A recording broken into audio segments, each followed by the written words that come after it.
IBC section 328 படி போதைப் பொருள் விற்கிறது கடுமையான குற்றம். போதைப் பொருளை ஒருத்தர் உடலுக்கு கேடு விளைவிக்கணும் அப்படின்ற உள்நோக்கத்தோடையோ இல்ல கேடு விளைவிக்கும் தெரிஞ்சே இன்னொருத்தவங்களுக்கு கொடுத்தா இந்த சட்டப்படி குற்றம்.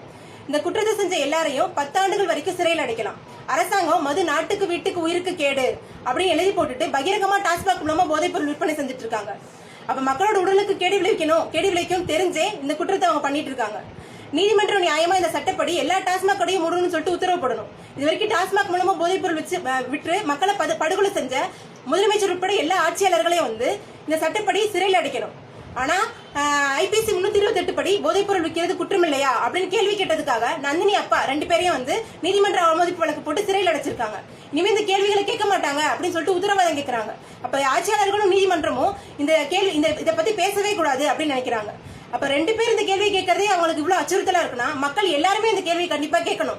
ஐபிசி 328 படி டாஸ்மாக் சட்டவிரோதம்